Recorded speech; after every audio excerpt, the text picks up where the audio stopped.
The moon rose like a blade over Dragor Keep. Kael woke to silence, the kind that followed slaughter. His breath came ragged as he pushed himself up from the cold stone floor of the courtyard. Blood slicked his hands. Around him lay the mangled bodies of his own soldiers, loyal men who had chained him beneath the moon and prayed their king would survive the night. He hadn't. Kael's chest heaved. The beast's echo still thrummed beneath his skin, the scent of blood sweet on his tongue. The moon's light, cruel and silver, cut through the haze of memory, claws tearing, teeth sinking, voices screaming his name before the dark swallowed everything. Again. He closed his eyes and whispered a silent apology to the dead. A curse, the witch had said, a punishment for betrayal. But in truth it was worse. It was memory. Footsteps approached. His lieutenant, Garen, bowed low. "My king, the tribute from the villages is due. Varin Hollow has refused payment." Kael turned his gaze toward the horizon where the human lands slept under starlight. "Then they will remember," he said, voice low as thunder, "that mercy has limits." But even as he spoke, something inside him recoiled. Mercy. He'd once believed in it, before the curse made him a warning in flesh. The great hall of Dragor was carved from black stone and lit by moonfire torches. The air hummed with tension. His council gathered, warriors with eyes that gleamed like molten gold. Among them stood Varric, his second, his rival, his shadow. "The humans grow bold," Varric sneered. "They think you've gone soft, Kael, that the beast they once feared has gone tame." A low growl rippled through the room. Not from Kael, but his pack. Kael rose slowly from the throne, his eyes burning silver in the dim. "I will not slaughter farmers to prove strength," he said. "We take the tribute, nothing more." Varric's smirk twisted. "Then take something they value more than coin. A wife, a bride. Let the humans remember that their fate is bound to your hunger." The hall went silent. Kael's hand tightened around the armrest, claws nearly breaking stone. The suggestion struck too close, too cruel a jest. Varric knew the curse's history, knew every bride who'd come before and every scream that haunted Kael's nights. Still, he said nothing, because to deny it would be to show weakness. "Fine," Kael said at last. "If Varin Hollow refuses tribute, let them send a bride." The laughter that followed sounded like victory in Varric's throat. Midnight. The crypt lay deep beneath the keep, a hollow of moonlit marble where the air tasted of salt and sorrow. Kael knelt before 3 stone coffins. Each bore a name he couldn't speak aloud. The witch's curse bound him to this, the beast's hunger rising with every full moon, devouring the one he loved most until nothing but grief remained. And still, he remembered every heartbeat, every cry for mercy. He pressed his palm against the cold stone. "Forgive me," he whispered. "I tried to love you gently." The moonlight spilled through the cracks in the ceiling, and for a heartbeat it shimmered like a face he didn't know. A whisper drifted through the chamber, soft as breath. "She is coming." Kael's eyes snapped open. The scent of magic thickened in the air, old and familiar, like the witch's laughter carried on the wind. He rose, armor gleaming like shadow, and left the dead behind. The next morning, mist hung over the gates of Dragor. The human carriage rolled through, its wheels grinding against the gravel. Inside sat Elara Wynstone, wrists bound, chin high. Her heart hammered, but her eyes didn't waver as she stepped from the carriage. The air was cold enough to bite, the keep towering above her like a black cathedral of stone and bone. The wolves that lined the courtyard stared with eyes too human to be beasts. A man, no, a king, stood at their head. Kael was taller than she expected, his presence a physical thing. Silver eyes caught hers, and for a moment, the world seemed to still. Something in her chest stuttered. Fear, yes, but also a strange, magnetic pull she couldn't name. He descended the steps without a word. The silence between them thrummed like a string drawn too tight. "So," she said finally, voice steady. You're the monster they sold me to. A faint smile curved his lips, humorless, tired. And you're the price they thought I'd accept. I'm not afraid of you. Then you're already wiser than most. Their gazes locked. Somewhere deep inside him, the curse stirred, not with hunger, but with recognition. His pulse thundered, and for the first time in years, Kael felt something other than dread. That night, he dreamed. But this time, he wasn't alone. Darkness shimmered into light. Kael found himself standing in a forest of moonlit silver trees. The air shimmered, strange, unreal. Then he heard it, the sound of a heartbeat, light and fast. He turned and saw her, Elara, dressed in white, eyes wide, lost in the same dream he walked. Where am I? She whispered, reaching out. Her hand brushed his chest, and a shock of heat surged through them both. Kael stepped back, shaken. This is not possible, he muttered. The witch's magic. But the world twisted, shifting. Images burst through his mind. Flashes of Elara's memories, her village burning, her brother's scream, the moment she was sold. Her pain slammed into him like a blow, and beneath it something else, her defiance, her refusal to break. When he woke, his body trembled with confusion and fear. The scent of her lingered on his skin, and blood, fresh blood, glistened at the tips of his claws. Morning came pale and cold. Kael summoned her to the throne room. Elara walked through the vast hall, her steps echoing against stone. She refused to bow. Her gaze met his as if daring him to strike. Kael descended from the dais, every inch the predator he was rumored to be, but beneath the armor something human fought to breathe. What trick are you playing? He demanded. You entered my dreams. Her brow furrowed. If I could control my dreams, I wouldn't choose you. His jaw tightened. He wanted to rage, to terrify, but the fire in her eyes disarmed him. Defiance will not protect you, he said softly. Neither will obedience, she shot back. A dangerous silence stretched between them. Somewhere deep in the shadows, the beast stirred, not in hunger, but in longing. Confine her to the East Tower, Kael ordered at last, until I decide what to do with her. He turned sharply, leaving her standing in the center of the hall, her chin still high and a spark in the dark.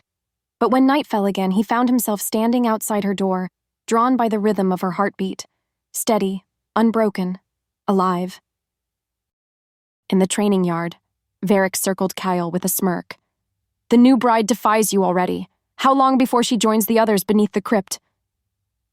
Kael's control snapped. He lunged, claws flashing, pinning Varric to the ground in a blur of fury. The pack froze as his eyes burned gold, fangs bared. Speak of them again, Kael snarled, and I'll make sure the next grave bears your name. Varric only laughed, blood on his teeth. Careful, brother. The beast is already winning. Kael released him, breath shuddering. He turned away, rage burning through his veins. Not just at Varric, but at himself. That night, when he closed his eyes, he found Elara waiting again.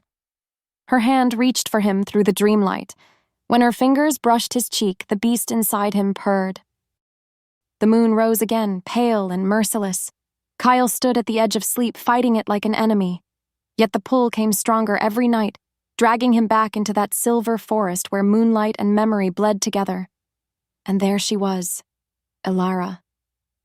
She stood barefoot in the grass, her white gown glowing faintly in the dark. Her eyes found his, unafraid, impossibly real. Why do you keep finding me? She asked. Kael's throat worked, words thick. I should ask the same of you. I don't want to be here. He stepped closer, the air trembling between them. Nor do I. Yet, here we are, bound by a witch's cruelty. Her brow creased. Bound? Before he could answer, the trees around them began to whisper. The scent of blood and wildflowers filled the air. Shadows formed shapes. Wolves, circling. Their eyes burned like coals. Kael reached for her hand. "Wake up," he said. "Now!" She flinched, but before she could speak, the wolves lunged. Kael roared, a sound not human, not beast, but both. His claws tore through shadow. The dream shattered into silver shards. He woke with his pulse hammering, Elara's scream echoing in his mind, and blood once again glistening on his hands. At dawn, Kael summoned her again. Elara entered the throne room, her wrists unbound this time. Her hair was loose, defiant curls spilling down her shoulders like dark fire. She stopped before the dais and met his eyes. "You came into my dreams again," she said. He studied her, the flush in her cheeks, the tremor she tried to hide. It wasn't by choice. Then whose choice was it? He said nothing. He didn't know. The witch's curse was a riddle written in blood and moonlight. "I felt you," she said softly, almost accusing. The fear. The rage. Kael's jaw clenched. "You saw things you were not meant to see." "I saw truth," she countered. "And truth isn't yours to hide." Something in her voice struck him. That strange, reckless courage that both infuriated and fascinated him. She was not trembling like the others had. She didn't cower before his power. She challenged it. He turned away. "You are not safe here." "I wasn't safe where I came from either." Her honesty landed like a blade between them. Sharp, unexpected. For a moment, Kael forgot the throne, the crown, the curse. He saw only her eyes, bright as dawn breaking over winter.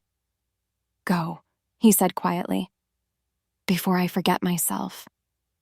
But as she turned to leave, he whispered her name without meaning to. And somewhere in the keep, a candle flared, though no wind touched it. By nightfall, Dragor felt different. The air was thick with unease, every torch burning lower than usual. In the courtyard, Kael trained with his soldiers, trying to burn the restlessness out of his blood. Varric watched from the shadows, voice dripping with mockery. "She defies you," Varric said. "Like all the others before. Tell me, Kael, how long until her screams echo in your crypt?" Kael's claws extended before he realized it. He crossed the distance between them in a blur, slamming Varric against the stone wall. The air cracked with violence. "Do not speak of her," he snarled. Varric laughed, blood at the corner of his mouth. "Ah, so the beast does care. How touching." Kael released him with a shove, disgusted, not with Varric, but with himself. His hands trembled. His heart pounded too fast. That night, as he tried to sleep, the dream came again. This time, Elara stood closer, close enough to touch. Her hand lifted, brushing his face with impossible gentleness. The beast inside him went utterly still. Elara woke before dawn, heart racing. The air in her tower shimmered faintly as though the dream had followed her into waking. Her pulse matched a rhythm that wasn't hers, steady, deep, powerful. Kael's heartbeat. She paced to the window overlooking the forest. The moon hung low, veiled in mist. Something inside her, instinct, maybe madness, whispered that he was out there watching. She pressed her palm against the glass. "If you can hear me," she murmured, "then stop haunting my dreams." A soft wind rose, curling around her fingers like an answer. The bond pulsed, subtle, invisible, alive. And deep in the woods below, Kael's breath caught as if her words had reached straight into his chest. By the next night, neither of them could deny it. Kael sat in the silence of his chamber, eyes closed. "Elara," he whispered. A heartbeat later, her voice answered in his mind. "Don't do that." He exhaled, startled. "You hear me?" Apparently. Her tone was cautious but curious, threaded with wonder.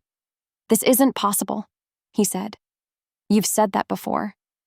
He almost smiled, a fleeting human expression.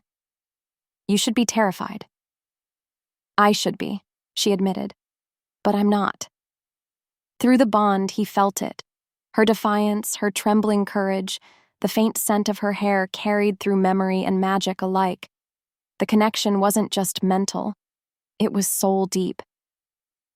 "Elara," he murmured, "this bond, it will destroy us both. Or free us," she whispered back. The silence after that stretched like a held breath.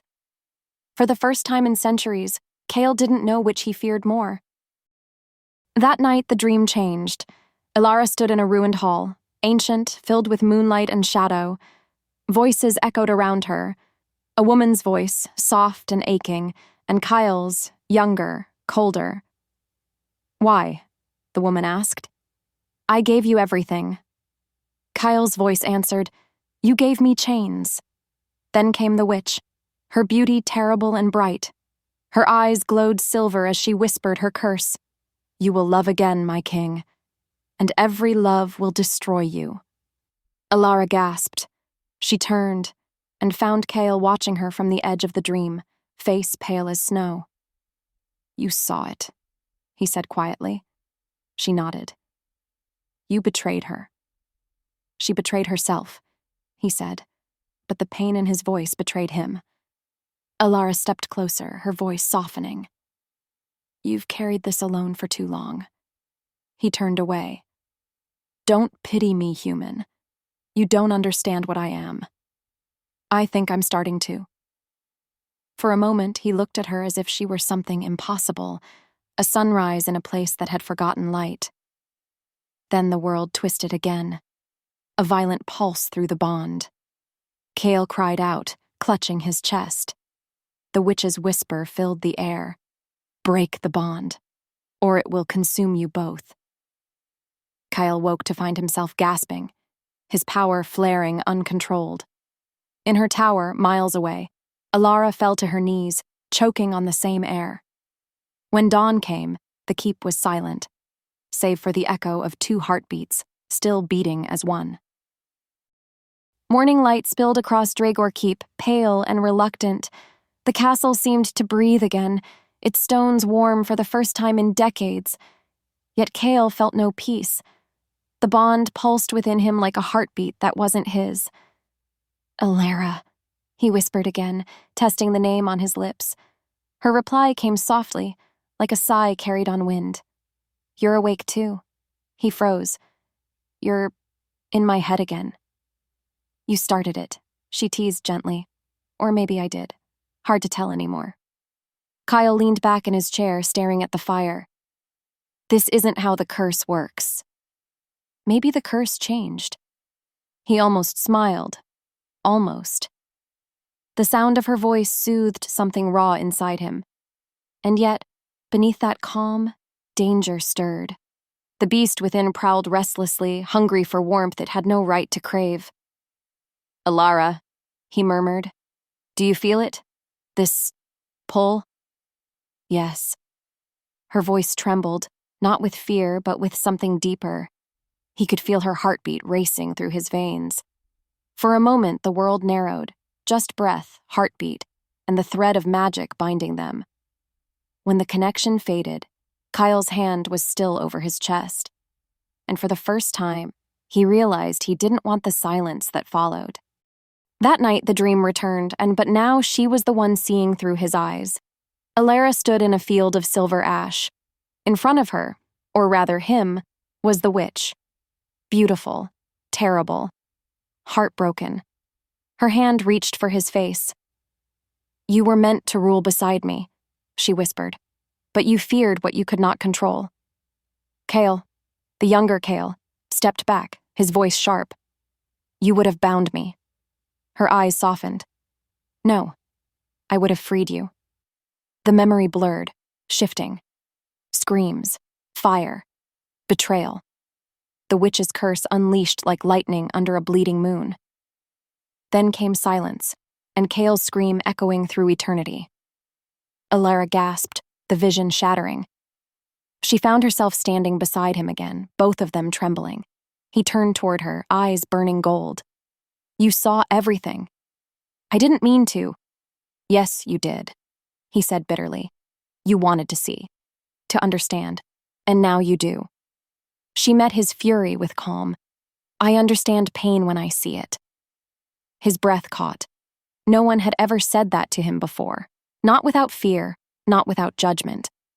The beast stirred under his skin, confused. For a heartbeat, Kael looked ready to shatter. Then he turned away, voice low. Leave me, Elara, before I destroy what's left of you. But even as he said it, his hand brushed hers, and neither moved to let go. The next morning, Dragor Keep woke to the stench of iron. A body lay sprawled across the throne room floor, one of Kael's guards. His chest carved open, a single phrase written in blood across the stone. The beast has no throne. Kael's roar shook the hall. Soldiers rushed in, heads bowed low. His eyes burned gold. The beast was near the surface again. Varric, he growled. Find him, now! But before his lieutenants could move, Elara appeared at the doorway. Her dress fluttered in the cold wind, her face was pale but calm. You can't fight him like this, she said. Stay back, Kael snapped. His claws flexed. This isn't your battle. It is now, she said. We're bound, remember? Her words cut through his fury. Simple, steady, true. He took one step toward her, breath trembling. You think you can stand beside me? You don't know what I become when— Then show me, she said. For a moment, the world held its breath. The bond flared, gold light rippling across the floor between them. Then, with sudden clarity, Kael realized something chilling. Varric's rebellion wasn't just about power. It was about provoking the curse. He turned to his soldiers. Lock down the keep, he ordered. No one enters. No one leaves. And when he looked back at Elara, his voice softened. You stay close. If he comes for me, he'll come for you. Her answer was quiet but sure. Then let him.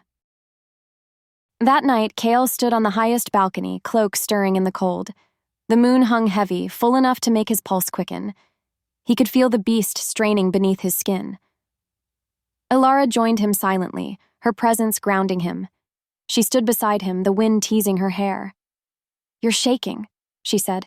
It's starting again. Then fight it. He laughed once, humorless. You think I haven't tried? She looked up at him, eyes bright with defiance. Then stop fighting alone. Her hand found his, small, warm, stubbornly human, and for a moment, he let her hold it. Why don't you fear me? He whispered. I do, she said, but not enough to run. The words struck him harder than any blade. He turned to face her fully, eyes burning gold. If I lose control, I'll kill you. Maybe, she said softly. Or maybe you'll finally learn what it means not to. The bond pulsed, strong, steady, alive. For the first time in centuries, Kael didn't resist it. In the quiet hours before dawn, Kael patrolled the keep, restless, alert. The shadows felt different now, watching. Varric's scent was everywhere and nowhere. When he returned to the main hall, Elara was waiting by the fire. She looked up as he entered. Couldn't sleep either. He shook his head. The curse doesn't rest. Neither do I. He hesitated, then sat across from her. The firelight danced across her face, tracing gold into her hair. For the first time, he saw not just a human, but a soul brave enough to stand beside his darkness. Elara, he said slowly, when the bond began, I thought it was a punishment. She tilted her head. And now? Now I think it might be a test. Of what? He met her gaze. Whether a monster can still love. The words lingered between them like the last note of a song. Neither spoke again. The fire crackled. The bond hummed quietly between their hearts. Outside, the first howl split the air. Low, distant, dangerous. Varric's rebellion had begun, and just like that, everything changed. The courtyard glows silver under a restless moon. The scent of rain and iron lingers from the earlier storm, and petals from the moonbloom trees drift like falling snow. Kael stands beneath them, cloaked in shadow, watching Elara move through the garden he'd once forbidden anyone to enter. She doesn't belong here, and yet, she does. She runs her fingers over the petals, the faintest smile ghosting her lips. He can feel her heartbeat through the bond, that fragile rhythm pulsing at the edge of his mind. Steady, defiant, human. Elara, he murmurs, the name almost reverent. She startles, turning sharply. You watch like a ghost, my king. The word king cuts, but her voice softens it. He steps from the shadows. You walk my grounds without permission. Her chin lifts. Then punish me. The air shifts. Challenge. Flame. For a heartbeat, the beast stirs, but Kael forces it down, swallowing the growl that rises in his throat. Instead, he extends a hand. She hesitates only a moment before placing hers in his. Her skin is warm, human warmth, something he hasn't felt without guilt in a century. They move slowly, not a dance of grace, but of restraint. His hand at her waist, her eyes never leaving his. The music of the night carries them. Wind, heartbeats, distant howls. You're trembling, she whispers. It isn't fear, he replies, though he's not sure he's telling the truth. The bond hums between them, alive, dangerous. He feels her pulse quicken, feels his beast react to it. But beneath the hunger is something new. Peace. For the first time, he isn't at war with himself. When he finally releases her, the moonlight burns gentler. Elara's breath catches. You're not the monster they say. No, Kael says quietly. I'm worse. From a tower window unseen, Varric watches, eyes cold, a smile curving his lips. Later that night, Kael retreats to the library, ancient tomes and candlelight flickering against stone. The witch's sigil, carved centuries ago into the wall, hums faintly beneath his touch. Elara's bond stirs in his mind, whispering fragments of memory not his own.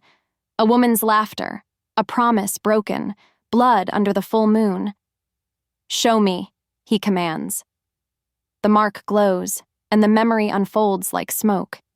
He sees himself, younger, human, kneeling before the witch who loved him. She touches his face, tears gleaming in her eyes. You beg for strength, she says, but strength without love will destroy you. He sees the moment he turned from her. The curse wasn't born of vengeance. It was born of grief. He stumbles back, breath ragged. All this time, he's been feeding the curse with his own hatred. Elara appears in the doorway, drawn by the power surging through the keep. Kael? He looks up, eyes burning gold. It was never her punishment. It was my sin. She steps closer, trembling. Then it can be undone. He shakes his head. Not by magic. Only by what I buried. Her fingers touch his, and for a fleeting heartbeat, light floods the chamber.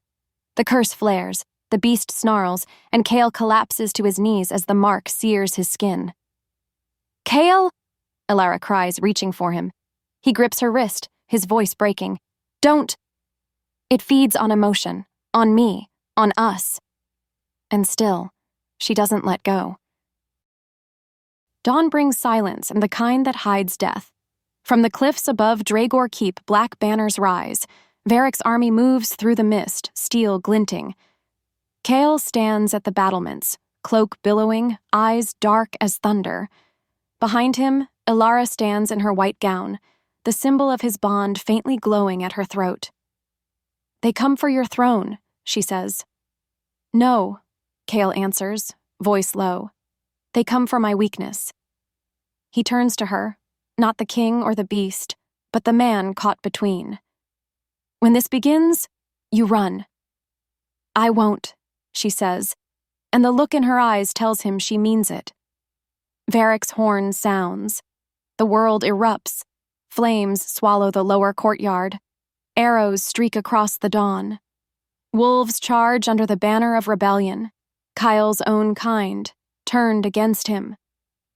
He descends into the chaos like a shadow, claws flashing, teeth bared. But this time the rage feels different, not mindless, but focused. He fights for something more than survival. For her. When the first traitor falls, Kael lifts his head and howls, not of fury, but of defiance. His pack rallies. For a heartbeat, the tide turns. And then, Elara screams. Kael spins to see her dragged from the tower by soldiers bearing Varric's crest. Her white gown is aflare against the smoke, her eyes locked on his. "Kael!" she cries. The bond snaps tight. Pain, fear, love, flooding him in a surge of power that nearly breaks his control. The beast rises. The moon, though not yet full, glows blood red. The forest burns. Embers crackle in the fog as Kael tears through the ruins of battle, half man, half monster. The scent of Elara's blood is a living thread pulling him forward. Each breath is pain. Each heartbeat is the curse gnawing at the edges of his control. Her fear calls to him through the bond, distant, fading. "Find me." "Kael." His claws dig into the earth, leaving scars in the soil. Every step makes the beast stronger, its voice clearer. "Let me out. I can save her."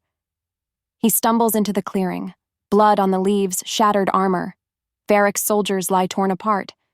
Kael doesn't remember killing them. He doesn't want to. The taste of iron on his tongue is enough reminder of what he's becoming. He lifts his head, the scent of Elara's heartbeat faint but still alive. The beast howls inside him, exultant. "Not yet," Kael growls through gritted teeth. "You don't win yet." But the moon is rising, and with it, his last thread of humanity frays. Varric waits for him in the ruins of the witch's temple, the place where Kael's curse was born. The air hums with old magic, the stones blackened by centuries of grief. Elara hangs bound at the center, a silver chain at her throat glowing with runes. Her eyes find his through the firelight, fearless even as blood stains her lips. "Let her go," Kael snarls, his voice a growl that shakes the walls. Varric laughs, stepping forward. His own eyes gleam wolf gold. "I was loyal once, Kael. I watched you waste the gift of power. You could have ruled every realm, but you cower for a human? She is not yours to touch." "No," Varric says softly, "but she will be the death of you." He drives a blade into Elara's shoulder. Kael's roar splits the night. The beast surges, every muscle screaming, bones twisting, claws rending flesh from his own hands. He falls to his knees, gasping as the curse floods through him like molten iron. His vision bleeds red. "Give in." The whisper comes, smooth and endless. "Give in," and she lives. He looks up, sees Elara's face pale, her breath slowing. The chain burns against her skin. He can smell her pain. And for the first time, Kael does not fight it.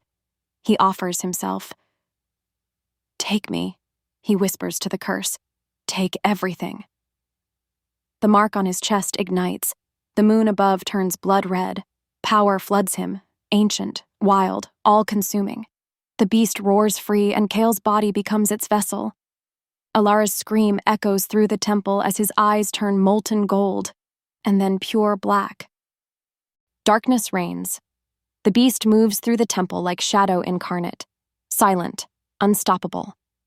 Varric's soldiers fall without a sound, their hearts stopped before their screams can rise. The air tastes of iron and ash. Varric faces him at last, sword drawn.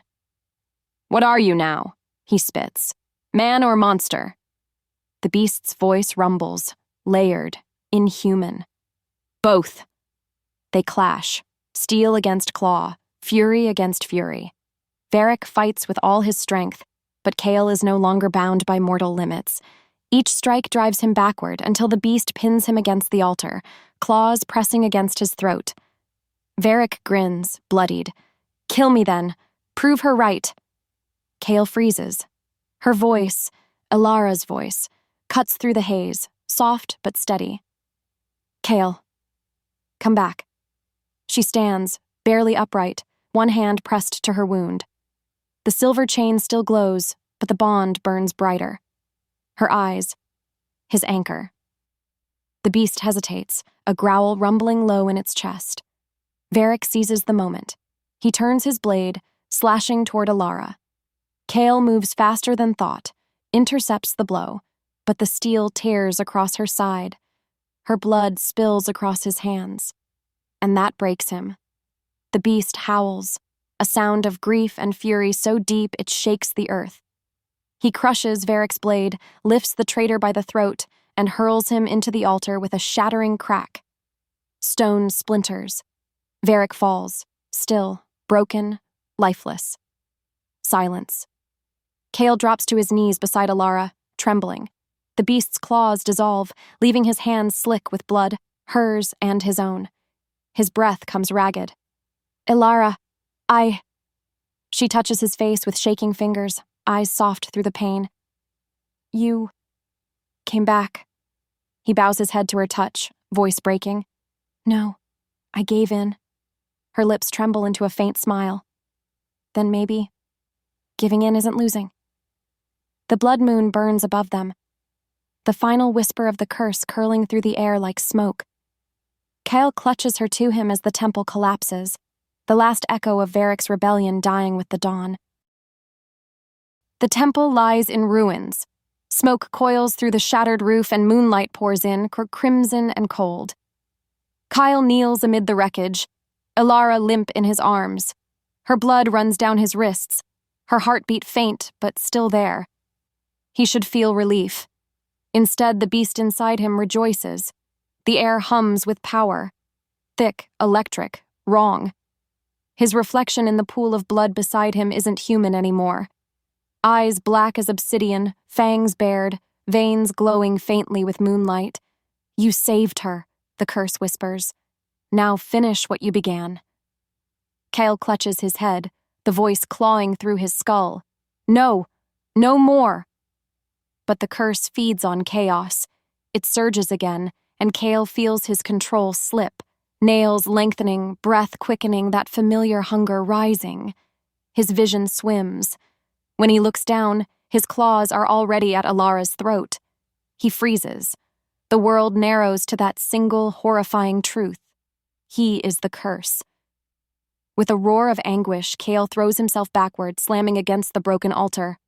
Not her! He snarls, his voice breaking, trembling. Not her! Elara stirs weakly, eyes fluttering open. Kael?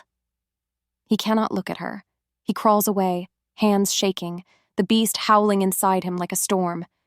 Every part of him aches, for her scent, her warmth, her pulse, but he knows what he has done, what he will do again. Love is destruction. It always has been. When dawn finally creeps over the horizon, Kael vanishes into the forest, leaving Elara bleeding in the temple ruins, whispering his name into the silence. Days pass. Dragor Keep stands silent, its gates unguarded, its torches cold.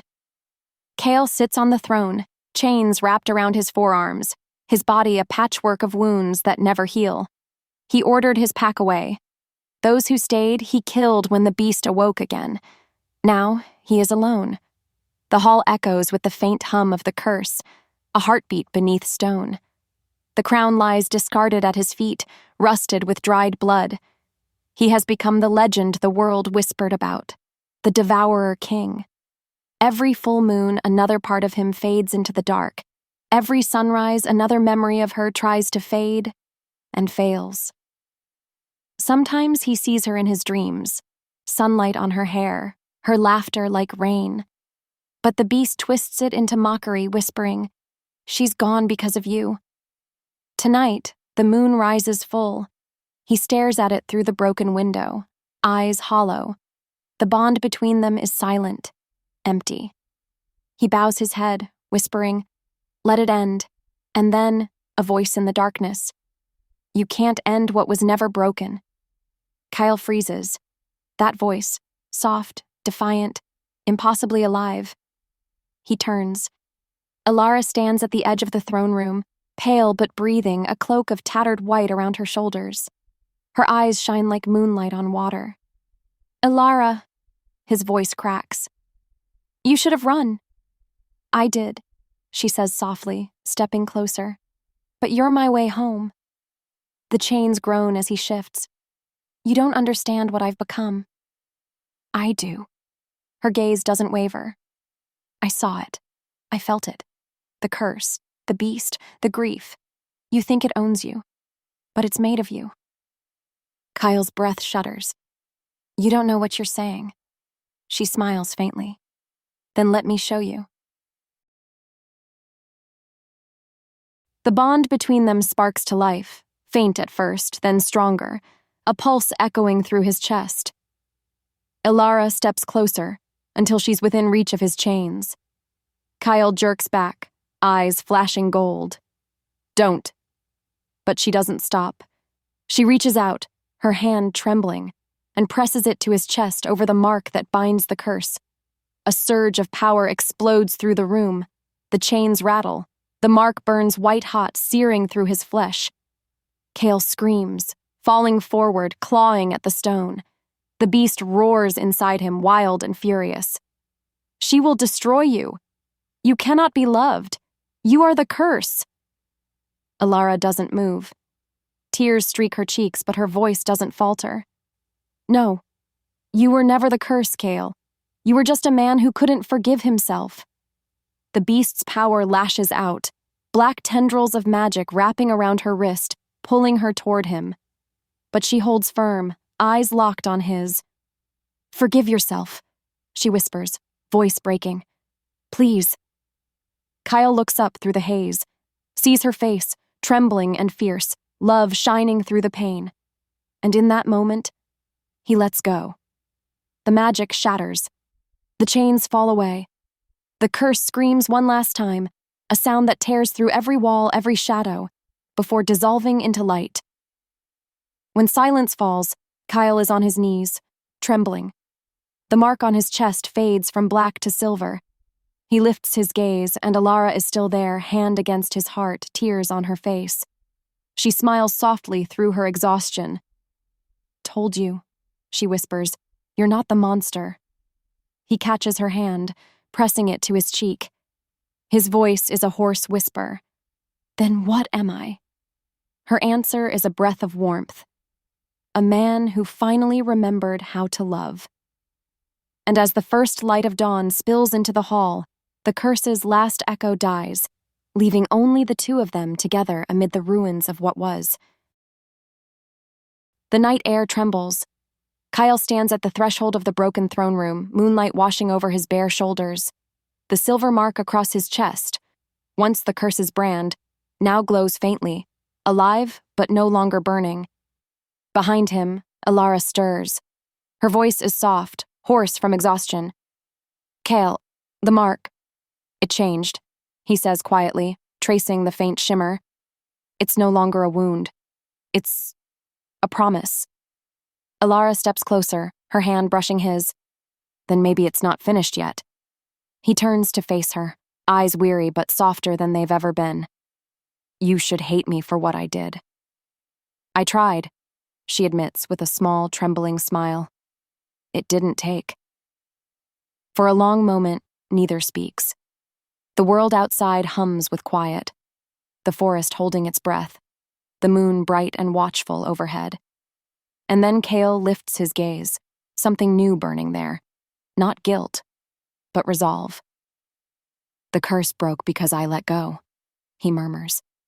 "But if there's any trace left, if it still binds me to the beast, I need to end it tonight, once and for all." Elara tilts her head. "How?" He meets her eyes, the answer already heavy in his chest. "By trusting you." They stand on the edge of the moonlit courtyard, the same place where once she'd been his prisoner. Now, it feels different. The air carries the scent of pine and new rain, of something alive. Kael's voice is low, measured. The curse's heart beats beneath this keep. The witch bound it to the moon, to me. When I lose control, it feeds on my fear, my grief. It always wanted me to resist. He looks at her. If I let go, truly let go, the curse will awaken. But this time, it'll have nowhere to hide. Elara's breath catches. You're saying, I'll turn, he says simply, under the full moon, and I'll face it as what I am, beast and man together. Elara's eyes glisten. And if it kills you, then it ends. Kael answers softly. But if it doesn't, we begin. Silence stretches between them. The moon climbs higher, silver light spilling across his skin. She steps closer, pressing her palm to his chest again, the place she brought him back from. Then I'll stay, she whispers. Whatever happens, I'll stay. Kael closes his eyes, breath trembling. You shouldn't. I'm not asking permission. For a heartbeat, something cracks. Laughter, raw and unexpected. His first real laugh in centuries. You really are impossible. Her smile is soft. So are you. That night, the moon rises full, larger than ever, its light spilling like liquid fire over the courtyard. Kael stands at its center, bare feet on cold stone, head bowed. Elara watches from the edge, cloak wrapped tight around her shoulders, heart racing. The mark on his chest flares again, silver shifting to gold, then to burning white. Kael looks up at her one last time. No matter what happens, don't run. Elara swallows. You trust me that much? He nods. More than I trust myself. The wind shifts, carrying his scent, smoke and rain and something wild beneath it.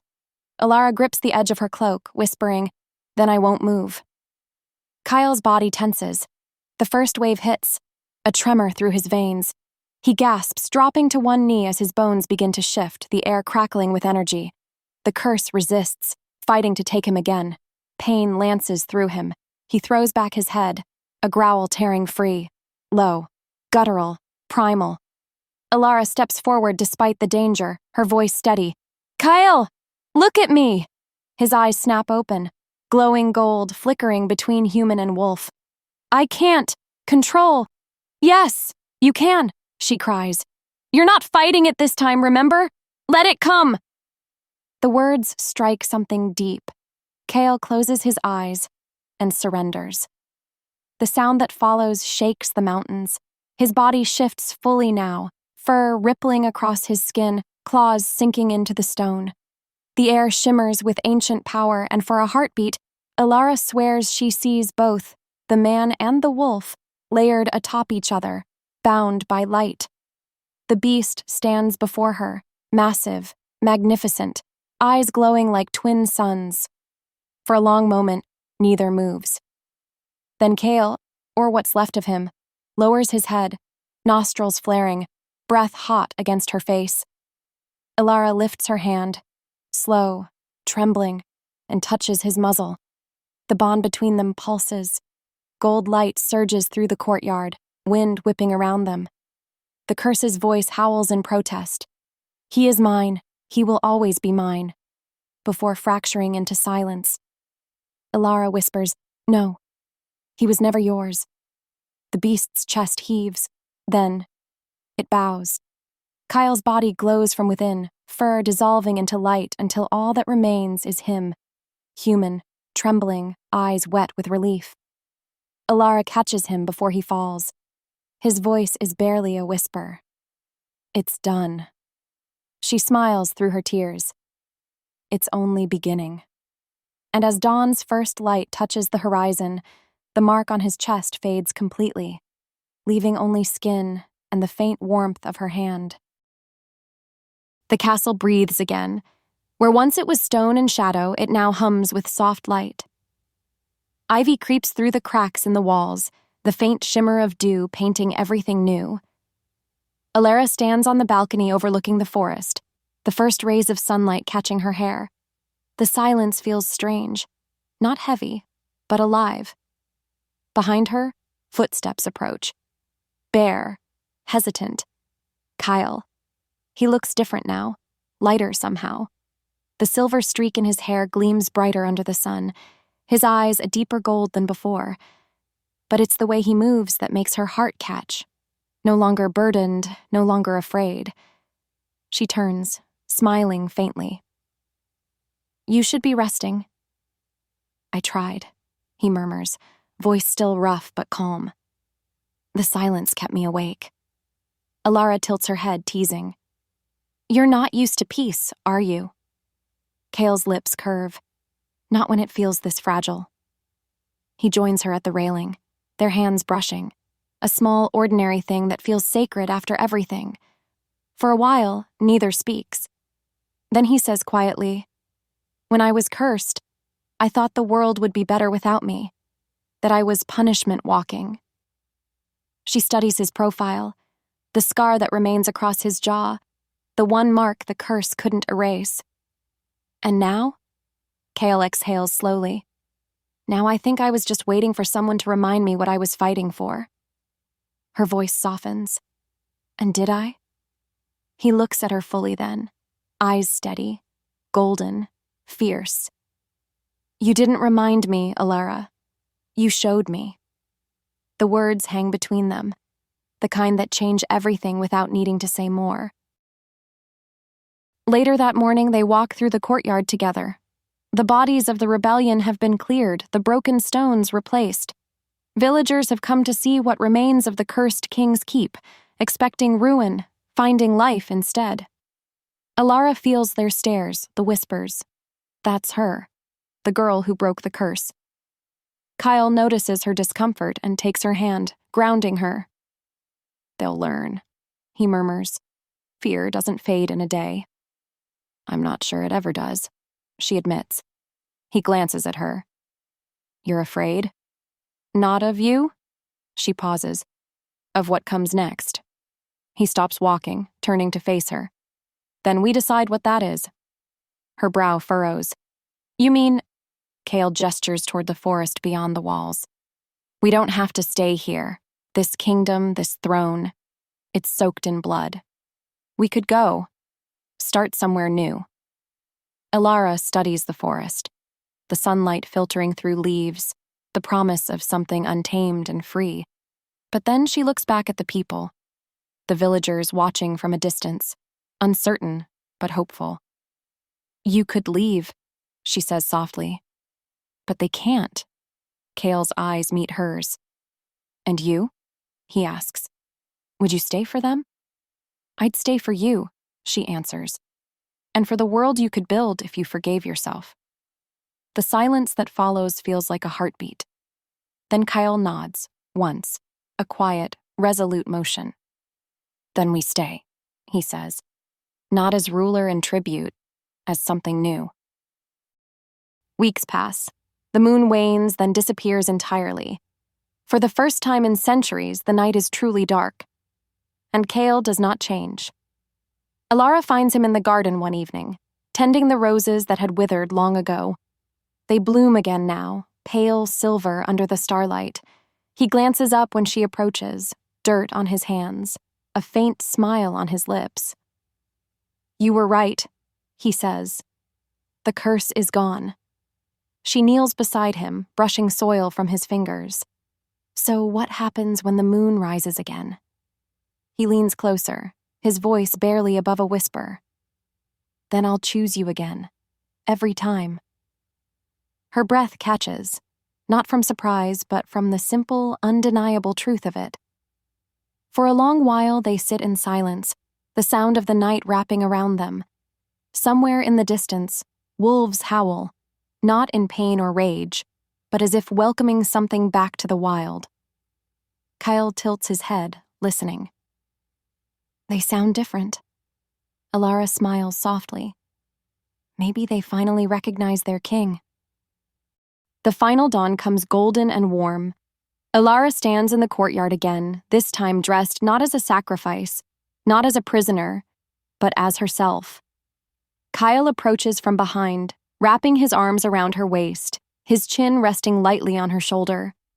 Together they watch the sun rise over the lichen kingdom. The mark on his chest is gone. The scar on his jaw remains, a reminder of what was lost and what was found. I used to think curses were punishment, he murmurs. But maybe they're just mirrors, showing us what we fear most. Elara leans into him, her voice soft. And what do you see now? Kael presses a kiss to her temple. Hope. She turns in his arms, looking up at him. And what about love? He smiles, slow, genuine, the kind that reaches his eyes. That was never a curse.